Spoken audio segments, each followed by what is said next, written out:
tardes, David Rogers aquí otra vez en Defensores de la Verdad. Es un gusto tenerle a usted como nuestro apoyo, nuestro interesado, nuestro suscriptor. No olvide suscribirse a nuestro canal y también de marcar las notificaciones. ¿Sabe por qué? Porque así podemos nosotros tener su apoyo en el trabajo que se llama hacer correr la verdad libremente por todo el mundo de habla hispana. Quisiera pedirle a usted no solamente que se suscriba, también le quisiera pedir que conozca nuestra página web. La página web es muy similar a nuestro nombre aquí en el canal de YouTube. Es www.defensoresdelaverdad.org. Vaya a visitar la página web, por favor, y conozca los artículos que hay con respecto a lo que es el tema que ahora le voy a presentar.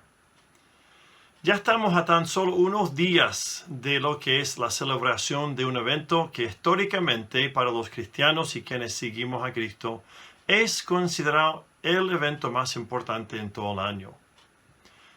Estamos a días de celebrar la muerte, la sepultura y luego la resurrección de Cristo que sucedió en ese pequeño lugar a las afueras de Jerusalén.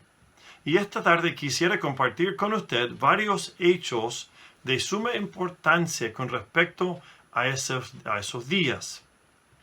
Hay algunas cosas que a veces se pueden pasar por alto en la palabra de Dios, en las Escrituras, la cual yo creo firmemente son inspiradas por Dios. Y son a su vez también corroboradas no solamente por la historia, pero también por lo concluyente y por lo íntricamente apoyado y desarrollado que son todos los eventos al respecto de o alrededor de la vida, muerte y resurrección de Cristo. Todo aquello es un tremendo base para nuestra fe. Hay una base segura y una base firme que nos puede llevar a través de cualquier tormenta.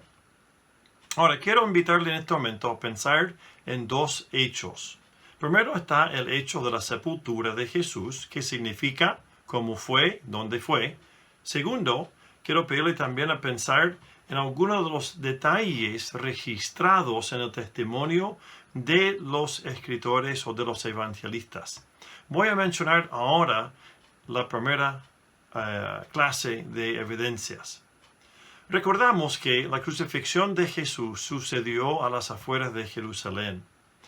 Su juicio fue casi, se puede decir, arreglado.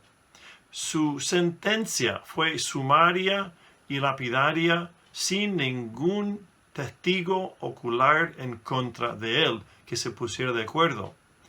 Los mismos gobernadores judíos tuvieron que, en lo que era el uso de la ley judía, simplemente ellos decidir de manera ejecutiva sentenciarle a Jesús a la muerte. Pero, como ni Pilato, ni tampoco el rey visitante Herodes le culparon a Jesús ni de sedición ni de ningún otro crimen digno de la muerte, ¿qué tuvo que suceder? Al final, por la presión de las autoridades judías y por la presión de la muchedumbre, Jesús fue sentenciado a la muerte simplemente porque Jesús fue entregado por Pilato. En ese tipo de condiciones o en esa situación, sería muy común que el que muriera en una crucifixión terminara siendo entonces simplemente sepultado en una fosa común o inclusive su cuerpo arrojado al basural. Pero ¿sabe usted? Eso no sucedió. Y no es de poca importancia que eso haya sido así. Después de la crucifixión de Cristo y por la premura de prepararse para el más alto día santo en el calendario judío, que es la Pascua judía, el cuerpo de Jesús fue entregado. Pero fue entregado pese a lo breve que fue su muerte y pese a lo que era la duda del mismo gobernador Pilato, quien lo sentenció a la muerte. Tome en cuenta que los discípulos no tenían ningún acceso a una sepultura ahí en Jerusalén. Recuerda que la mayoría eran de otros sectores de Israel. Sin embargo, había una persona que podía ayudar en ese momento. Esta verdad produjo la necesidad de que una persona de manera decisiva y casi unilateral, también siendo miembro del Sanedrín, tomase acción para buscar, recibir y encargarse del cuerpo de Cristo.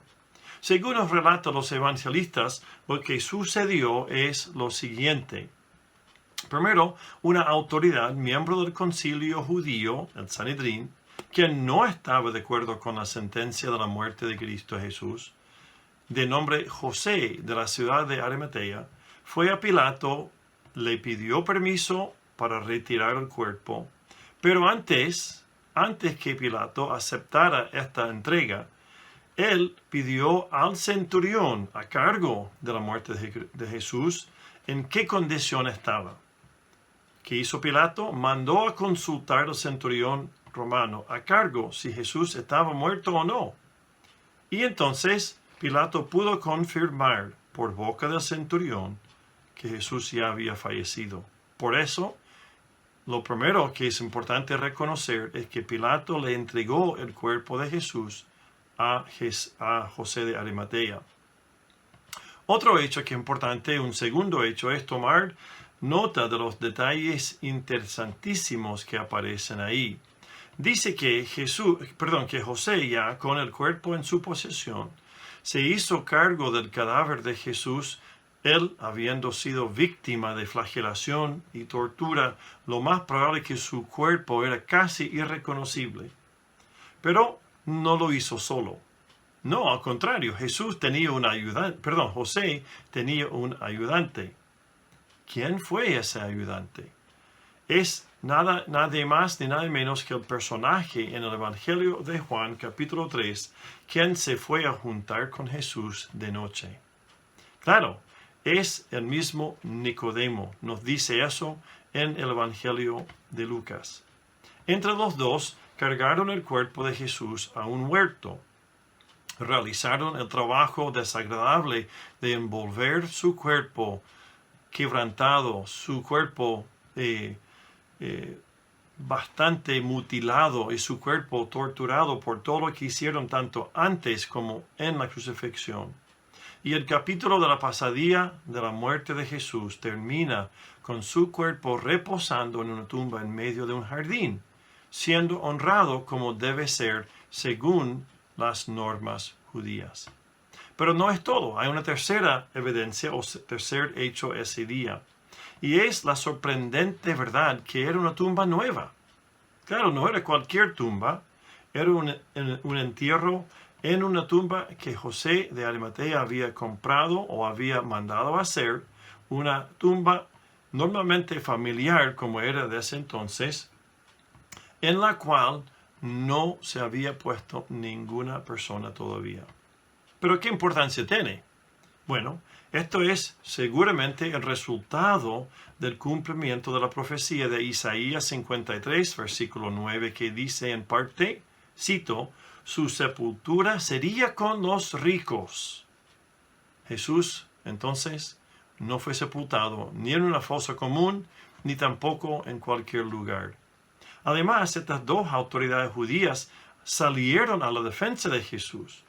Vemos que esta tumba ofrecía la posibilidad muy habitual, pero a su vez muy valiosa, de poder abrir y cerrar esa tumba con una gran piedra, lo cual tiene que ver con otras evidencias que veremos en un posterior video.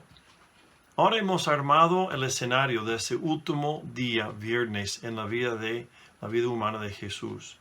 Está puesto el telón de fondo y ahora podemos ver las evidencias que tienen que ver con la resurrección de Cristo. Pero vemos que algunos de estos eventos el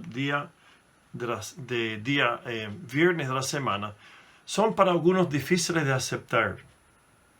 Más adelante, en el siguiente tomo, hablaremos de la resurrección en sí. Pero antes de eso quiero mencionar lo siguiente, y es que tomen en cuenta lo siguiente. Estas evidencias, que son de tipo circunstanciales, se observan una real claridad de quién era Jesús, cuál era la obra que Él vino a cumplir en la cruz y quiénes eran algunos de los testigos fieles en los evangelios.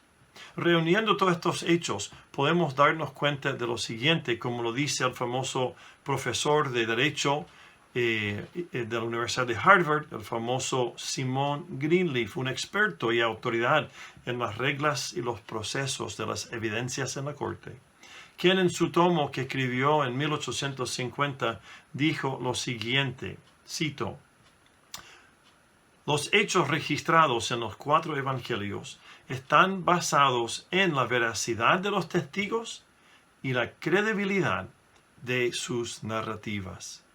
Amigos, lo que le quiero mostrar en este primer momento es, tenemos una situación claramente preparada por Dios.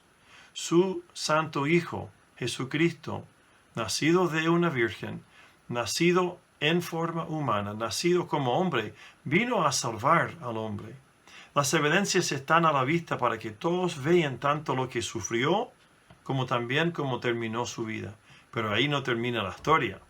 Esta Semana Santa vamos a revisar otros hechos muy importantes que tienen que ver con la resurrección de Cristo.